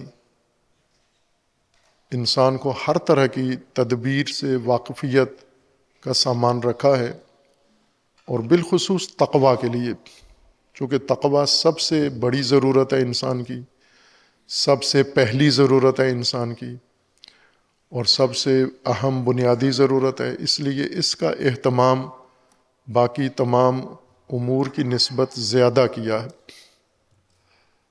اور تقوی کے لیے جہاں باقی وسائل ہیں، اس کے لیے خصوصی طور پر اللہ نے ایک زمانہ مقرر کر دیا ہے، ماہ رمضان۔ ایک وقت ہے جو ہر سال اس کو دہرایا جاتا ہے، تکرار ہوتا ہے کہ یہ سال میں ایک مہینہ ماہ تقوی ہے، اور اس ماہ کے آداب میں خصوصیت کے ساتھ روزہ ہے، جسے ہم ترجمہ کرتے ہیں۔ پہلے بھی اس طرف اشارہ ہوا ہے کہ اے کاش بعض اصطلاحات کے ترجمے نہ ہوتے جس طرح سے بعض کے نہیں کیے، اور ہم ان تمام علماء کے، تاریخ بھر کے علماء کے شکر گزار ہیں جنہوں نے ترجمے نہیں کیے، زکوٰۃ کا ترجمہ نہیں کیا، حج کا ترجمہ نہیں کیا۔ بہت انہوں نے آئندہ نسلوں پر احسان کیا ہے کہ زکوٰۃ کو زکوٰۃ ہی رہنے دیا ہے، اور حج کو حج ہی رہنے دیا ہے، جہاد کو جہاد ہی رہنے دیا ہے، لیکن صلاۃ کا ترجمہ کر دیا ہے اور صیام کا ترجمہ کر دیا۔ صوم کا ترجمہ روزہ اور صلاۃ کا ترجمہ نماز کر دیا ہے۔ تو جس طرح زکوٰۃ کو رہنے دیا ہے تو اس کو بھی رہنے دیتے، آپ نہ چھیڑتے، اسے نماز نہ کہتے آپ، چونکہ صلاۃ اور نماز میں آپس میں ترادف نہیں ہے، بعض چیزوں میں اشتراک ہے، یعنی نماز کا کچھ حصہ صلاۃ کے اندر ہے، موجود ہے، لیکن صلاۃ کا وسیع مفہوم نماز کے اندر نہیں ہے۔ صلاۃ بہت جامع عمل کا نام ہے، اور نماز محدود عمل کا نام ہے۔ اسی طرح صوم اور روزہ، روزہ پہلے معنی کیا ہے، روزہ روزی، روز، روزانہ، اسی سے روزہ بھی ہے۔ روزانہ یعنی دن بھر، روزی دن کا راشن، روزہ راشن کا نہ ہونا، چھٹی، وقفہ۔ روزانہ کا راشن ہو تو روزی ہے، اگر روزانہ کا راشن نہیں ہے تو کیا ہے؟ روزہ ہے۔ روزہ یعنی راشن نہیں ہے، روز کا راشن نہیں ہے، روز کی خوراک نہیں ہے، یہ روزہ ہو جاتا ہے۔ لیکن صوم یہ نہیں ہے۔ صوم کے لیے قرآن کریم نے جو حکمت بیان کی ہے وہ تقویٰ ہے۔ کتب علیکم الصیام کما کتب علی الذین من قبلکم لعلکم تتقون۔ تقویٰ کے لیے نزدیک ترین عمل اور مؤثر ترین عمل صوم ہے، اور صوم رمضان کے اندر ہے۔ رمضان ایک بڑے ڈیکورم ہے جو اللہ تبارک و تعالیٰ نے بنایا ہے، اس کے اندر ایک چیز صوم ہے۔ صوم اور رمضان برابر نہیں ہے، مساوی نہیں ہے۔ رمضان ایک بہت وسیع آپ کے لیے اللہ تبارک و تعالیٰ نے ترتیب دیا ہے، ہدایت کے وسائل سے بھرا ہوا ایک پیکج گویا رمضان بنایا ہے، اس کے اندر ایک چیز صوم رکھی ہے، اور صوم کا مقصد تقویٰ قرار دیا ہے۔ ماہ مبارک رمضان، یہ اس کو میں عام زبان میں بیان کروں تاکہ سب سمجھ جائیں اس کو۔ عام زبان میں اس کو میں بیان کروں تو یہ ورکشاپ ہے آپ کے لیے۔ اللہ تعالیٰ نے کارگاہ رکھی ہے، سالانہ کارگاہ ہے، جیسے حج کارگاہ ہے۔ مجاز گوئی نہیں کر رہے، یعنی یوں نہیں کہ مجازن کارگاہ کہہ رہے ہیں اس کو یا اس کی توصیف کے طور پر، حقیقتاً کارگاہ ہے۔ حج درسگاہ نہیں ہے، حج پہ درس نہیں ہوتا، کوئی بھی درس نہیں ہے، کوئی تقریر، کوئی مجلس، کوئی خطبہ۔ یہ جو ابھی رائج ہو گیا جمعے کا خطبہ، حج کا خطبہ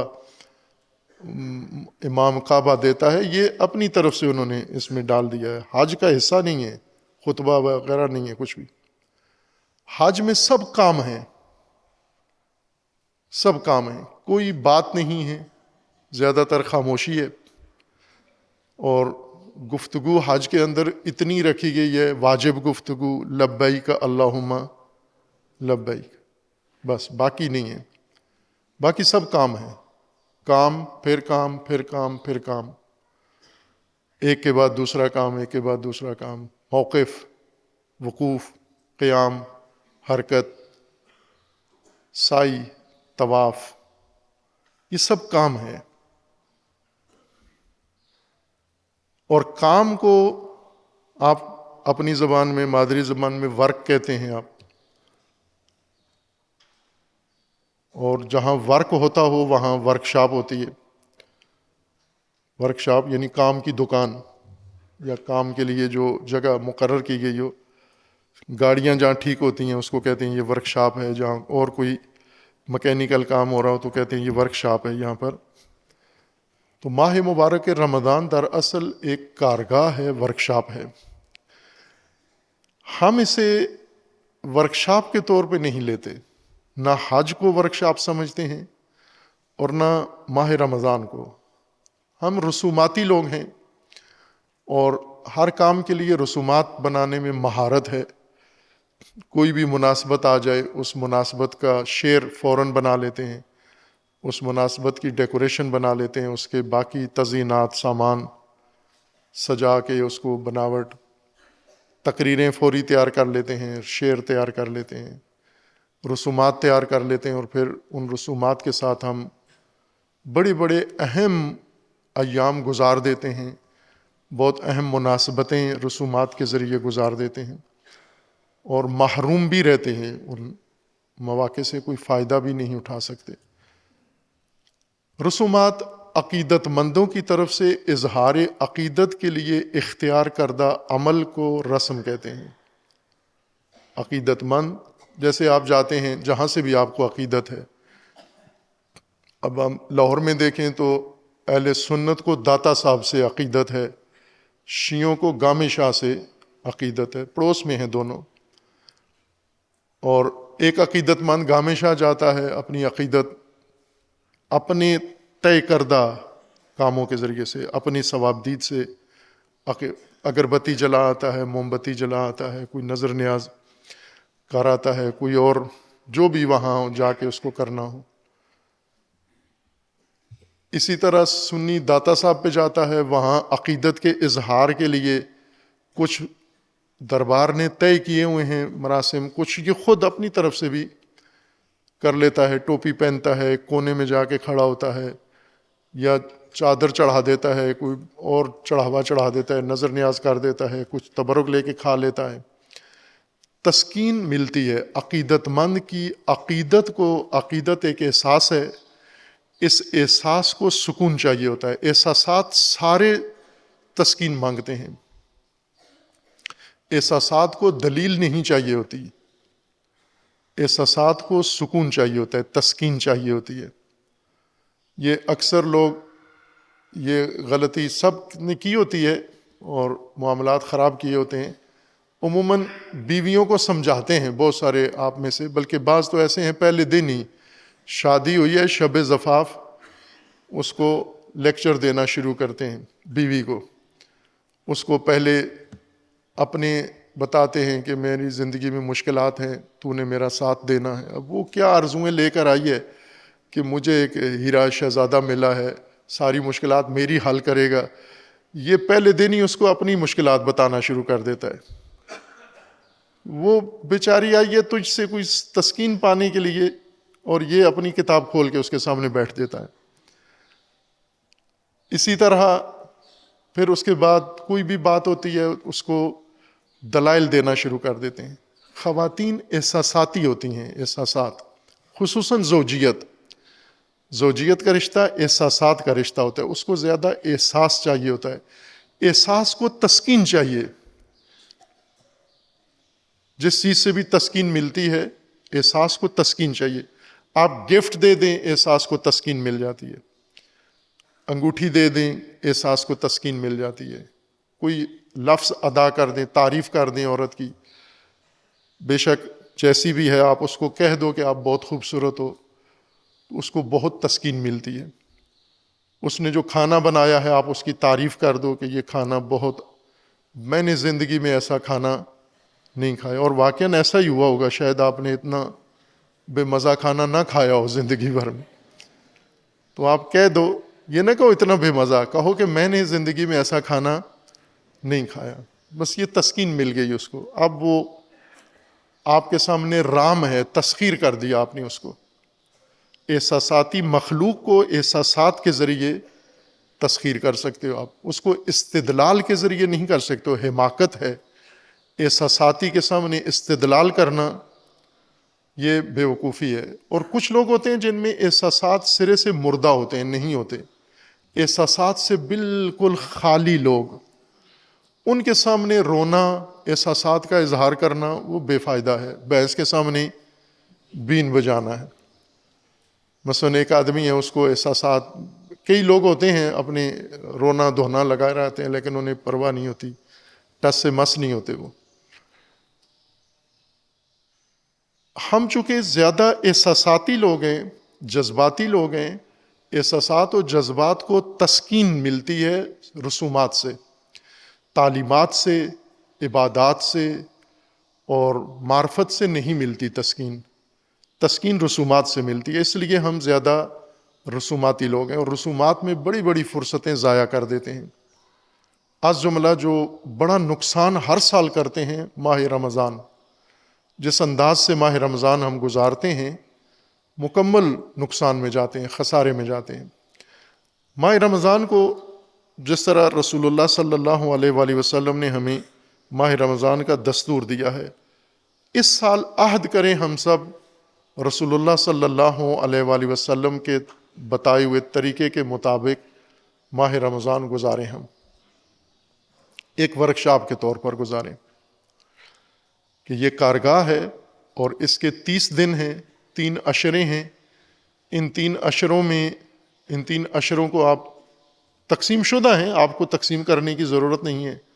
پہلے 10 دن یہ ایک ٹائم رکھیں آپ کارگاہ کا، پہلے 10 دن یہ سبجیکٹ چلانا ہے، دوسرے 10 دن دوسرا، تیسرے 10 دن تیسرا۔ اللہ تعالیٰ انشاءاللہ آپ کو طول عمر دے اور آپ عمر میں 100 بہاریں ماہ رمضان کی دیکھیں انشاءاللہ، صحت و سلامتی کے ساتھ، اطاعت و توفیق کے ساتھ انشاءاللہ۔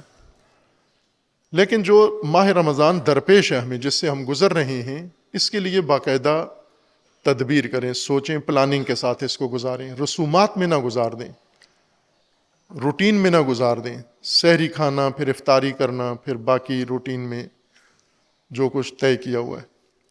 اس میں شعوری طور پر ماہ رمضان گزاریں، ارادی طور پر ماہ رمضان گزاریں۔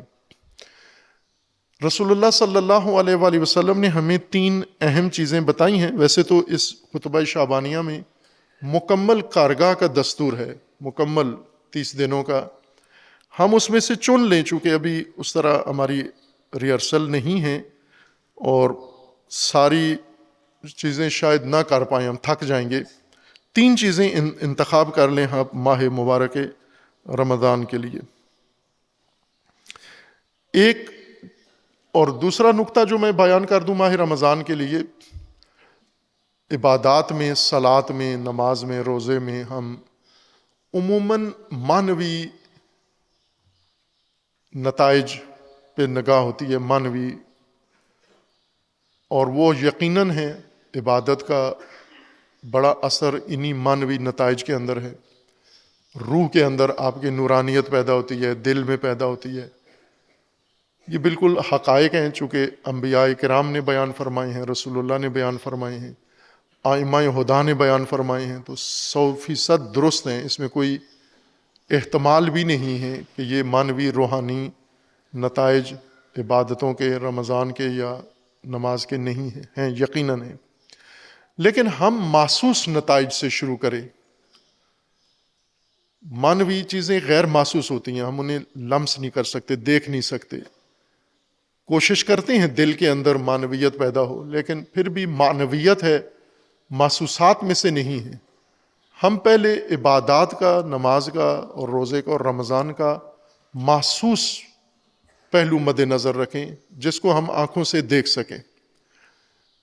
رسول اللہ صلی اللہ علیہ وآلہ وسلم نے ہمارے لیے جو دستور رمضان کا بیان فرمایا ہے، ان میں سے میں 3 عنوان آپ کے لیے چنتا ہوں اس ماہ کی ورکشاپ کے لیے، جو آج دوسرا روزہ ہے، کل والا گزر گیا ہے۔ آپ جو آج سے باقی ماندہ جو 28 دن آپ کے پاس ہیں یا 29 دن، اس میں آپ نے اس کو اجرا کرنا ہے، محسوس نتائج۔ ایک تو رسول اللہ صلی اللہ علیہ وآلہ وسلم نے اس میں فرمایا ہے صلہ رحمی، صلہ ارحام، یعنی اپنے رشتہ دار، قرابت دار، تعلق دار، جن سے آپ کا نسبی رشتہ موجود ہے یا دوستی ہے آپ کی، ان سے ماہ رمضان میں رسول اللہ نے حکم دیا ہے کہ آپ یہ کام کرو تاکہ اس کا محسوس نتیجہ آپ کو حاصل ہو۔ آپ یہ کام کریں کہ صلہ ارحام میں ایک لسٹ بنائیں اپنے ارحام کی، اور 30 دنوں کے اندر 30 خاندانوں میں جائیں، رابطہ کریں۔ آپ جو قریب قریب ہیں ان کے ہاں جائیں، ماہ رمضان میں وقت نکل آتا ہے، دن کو چلے جائیں، رات کو چلے جائیں۔ جو دور ہیں ان سے موبائل پہ رابطہ کر لیں، ان سے ماہ رمضان مبارکباد دیں ان کو، اور حال احوال پوچھیں ان کا۔ ایک لسٹ کے طور پر لسٹ بنائیں 30 بندوں کی، اور ان کو لکھ لیں کہ اگر ان کو افطار دے سکتے ہو تو نور و نلا نور۔ افطار ضروری نہیں کہ ان کو گھر بلا کے دیں، آپ ان کے گھر بھیج دیں، اور اگر شہر سے دور ہیں تو آپ ان کو افطار کے لیے وہ پیسے بھیج دو، اتنے 1000 روپیہ بھیج دو کہ یہ آپ اور آپ کے بچوں کی افطار ہے ہماری طرف سے۔ یہ صلہ رحمی ہدیے کے ذریعے سے کریں۔ ہدایہ، ہدیہ اس پہلی پیشکش کو کہتے ہیں جو انسان اپنی نیت ظاہر کرنے کے لیے جو کچھ چیز پہلے پیش کرتا ہے، اس کو ہدیہ کہتے ہیں۔ ہدیہ یعنی پہلے بھیجی ہوئی چیز، ابتدا میں، آغاز میں پہلے قدم کے طور پر جو چیز بھیجی گئی ہے اس کو ہدیہ کہتے ہیں، نمایاں کر کے. تو یہ ہدیہ راہ گشا ہے. یہ کام کریں آپ کہ 30 رشتہ دار اپنے ماہ رمضان میں آپ نے راضی کرنے ہیں. عشرہ اول کے لیے لسٹ بنا لیں کہ پہلے عشرے میں یہ، دوسرے عشرے میں یہ، تیسرے عشرے میں ان تک رسائی حاصل کرنی ہے. ان کو اپنے ہاں بلائیں، آپ ان کے ہاں چلے جائیں، ہدیہ لے کے جائیں. کوئی ضروری نہیں ہے، رسول اللہ فرماتے ہیں کہ کھجور کا ایک ٹکڑا بھی لے کے چلے جاؤ تو یہ بھی ایک ہدیہ ہے. کچھ بھی نہیں ہے تو خود چلے جاؤ آپ، ضروری نہیں ہے کہ آپ حتماً کوئی مالی خرچہ کرو.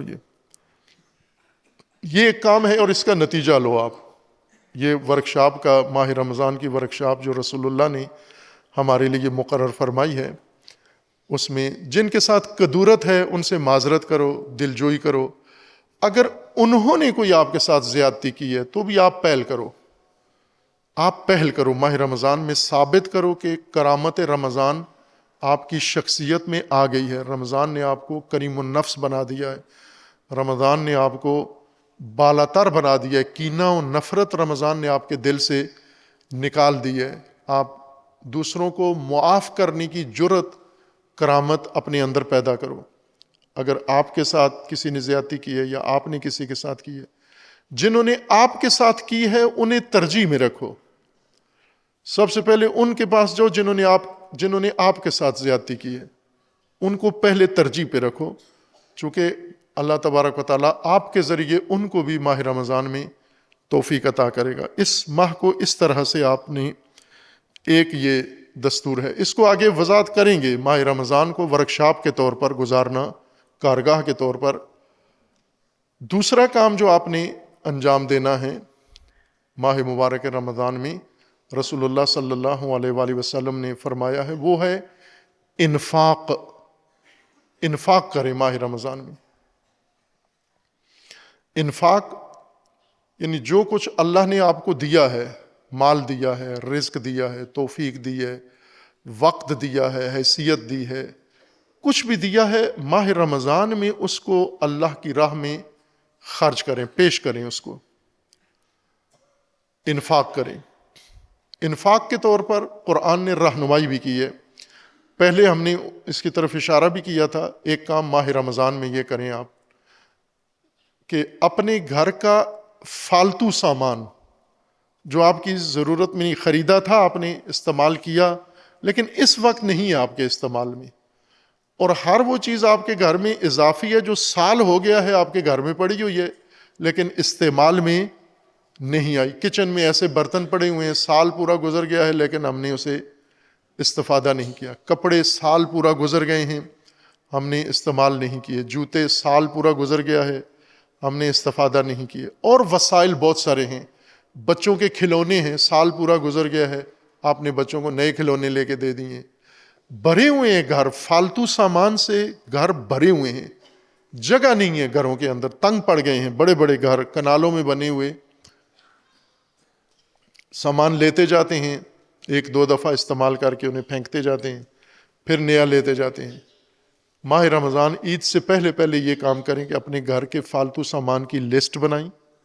لسٹ بنا کر وہ آپس میں مومنین ایک تفاہم کر کے اس سامان کو ایک جگہ رکھیں، لا کے سٹور کریں. اس میں سے جو مرمت کے قابل سامان ہے اس کی مرمت کریں، اس کو استری کرائیں اور اس کو آپ ناداروں میں تقسیم کریں. بہت سارے لوگ ہیں جو یہ کام کر رہے ہیں، اس کی بنا دیتے ہیں، ایک جگہ پر جگہ بنا دیتے ہیں، وہاں قیمت بھی اس کی رکھ دیتے ہیں، معمولی قیمت، جس کو چاہیے قیمت دے کے لے جائے، جس کے پاس قیمت نہیں ہے وہ بغیر قیمت کے لے جائے. اور اس طرح انفاق بھی، یعنی جس طرح قرآن میں رسول اللہ سے پوچھتے تھے یسألونک، یہ آپ سے سوال کرتے ہیں ماذا ينفقون، انفاق کیا کریں. ہم کنفیوز تھے رسول اللہ کے ساتھی کہ انفاق کس چیز کا کریں ہم. تو اللہ تبارک و تعالیٰ نے فرمایا کہ قل العفو، یہ جو اضافی مال ہے، فالتو ہے، استعمال میں نہیں ہے آپ کے، یہ انفاق کرو. آپ عفو جو استعمال میں نہیں ہے اس کو آپ دے دو. آپ یہ کام کرو، انفاق. انفاق صرف استعمال شدہ یا گھر کے فالتو مال میں منحصر نہیں ہے. آپ ماہ مبارک رمضان میں رسول اللہ کی طرز پر ماہ رمضان گزارو. آپ نے اپنے طرز پر تو ہر رمضان گزارا ہوا ہے، ہم نے ایک رمضان اہل البیت کی طرح کا، رسول اللہ کی طرح کا رمضان گزارے ہم. اور تیسری چیز جو آپ نے ماہ مبارک رمضان میں ورکشاپ میں اختیار کرنی اور نتیجہ لینا، اس کو 30 دنوں میں انجام دینا ہے. آپ نے 3 اپنی کمزوریاں، 3 بڑی عادتیں جو آپ کی کمزوری کا باعث ہیں، جو آپ کی ناکامی کا باعث ہیں، جو آپ کی شخصیت میں تھوڑا ایک طرح کا گرہن بنی ہوئی ہیں. بہت سارے چاند ہیں، آپ شخصیتیں چاند والی ہیں لیکن گرہن زدہ ہیں. اخلاق کی کمی ہے، کسی اور چیز کی کمی ہے. یہ 3 چیزیں معین کریں، 3 عادتیں. ایک اشرہ ان پر کام کریں، چونکہ عادت ختم کرنا بہت سخت کام ہے، ایک دن میں نہیں ہوتی. 10 دن پہلے یہ کمزوری اپنی دور کرنی ہے، 10 دن دوسرے یہ کمزوری، 10 دن تیسرے یہ تیسری کمزوری دور کرنی ہے. یہ ایک آغاز ہوگا ماہ مبارک رمضان کا. اور آپ میں سے جو قوی ارادہ رکھنے والے ہیں وہ اس سے زیادہ بھی نتیجہ لے سکتے ہیں. وہ چہ بسا 30 کمزوریاں اپنی ماہ مبارک رمضان میں دور کر سکتے ہیں. یہ 3 کام آپ نے کرنے ہیں: صلہ ارحام، انفاق اور اپنی کمزور عادتیں. چونکہ روزہ اور رمضان معمولات چھڑانے کا نام ہے. معمولات جو چیزیں ہماری عادت بن گئی ہیں، ان عادتوں سے نکل کے ہم باہر آئیں تاکہ ارادی طور پر زندگی گزار سکیں. ماہ رمضان ارادے مضبوط کرنے کا مہینہ ہے اور عادتیں کمزور کرنے کا مہینہ ہے، کہ عادتیں ترک کریں، ارادے مضبوط کریں. جیسے آپ کھانا چھوڑ دیتے ہیں، ارادہ مضبوط ہوتا ہے، عادت ختم ہو جاتی ہے. یہی کام ہم باقی امور میں انجام دیں. انفرادی طور پر اپنے لیے یہ بنائیں، جس طرح رسول اللہ صلی اللہ علیہ وآلہ وسلم نے ہمیں خطبہ شعبانیہ ایک پورا شیڈول بنا کے دیا ہے کہ یہ ماہ رمضان آ رہا ہے، یہ ورکشاپ ہے آپ کی، اس ورکشاپ میں یہ کام آپ انجام دو. جو معمولات بن چکی ہیں رمضان کی، جیسے دعا کا بھی یا عبادت کا بھی کچھ معمولات ہیں، یا شب احیاء کے لیے ہم نے مخصوص رسمیں بنا لی ہیں. ماہ رمضان ہر شب اپنی لیلۃ القدر بنا سکتے ہو اگر رسول اللہ صلی اللہ علیہ وآلہ وسلم کے طریقے پر ہم ماہ رمضان گزاریں. انشاءاللہ اللہ تبارک و تعالی آپ سب کو اور ہم سب کو خدا توفیق دے انشاءاللہ کہ یہ ماہ رمضان ہماری شخصیت میں، ہماری روح میں، ہمارے قلوب میں ایک تبدیلی کا باعث بنے انشاءاللہ، ہماری تطہیر کا باعث بنے انشاءاللہ، ہماری تکمیل کا سبب بنے یہ ماہ رمضان انشاءاللہ. اور اس طرح سے یہ ماہ رمضان گزرے کہ عید کا دن واقعاً عید کا دن ہو.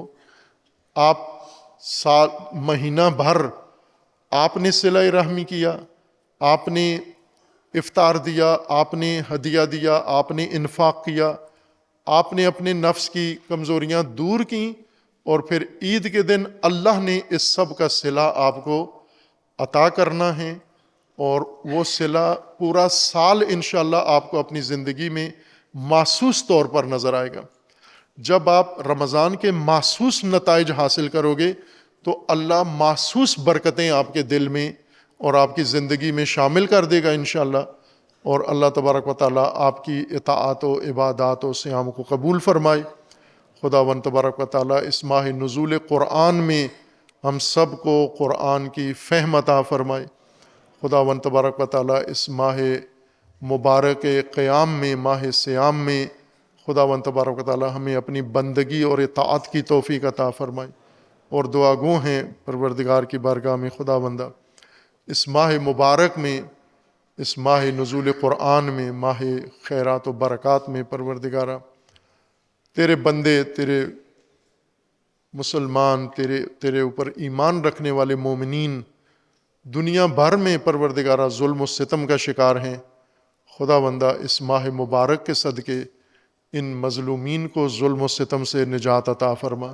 خداوندہ بحق محمد و آل محمد، بحق قرآن بحق ماہ رمضان رہبر معظم انقلاب اسلامی کی حفاظت فرما، انقلاب اسلامی کو دشمنوں کے شر سے محفوظ فرما، انقلاب اسلامی کو انقلاب امام زمان سے متصل فرما، مملکت پاکستان کی حفاظت فرما، اس ملک کو اندرونی بیرونی دشمنوں کے شر سے محفوظ فرما، ملک کے اندر امن و امان قائم فرما، ملک کے ساتھ خیانت کرنے والوں کو رسوا فرما، اپنے ولی حق ولی اللہ العظم اجل اللہ تعالی فرج الشریف کا جلد از جلد ظہور فرما، ہمیں حضرت کے اعوان و انصار میں سے ہونے کی توفیق عطا فرما۔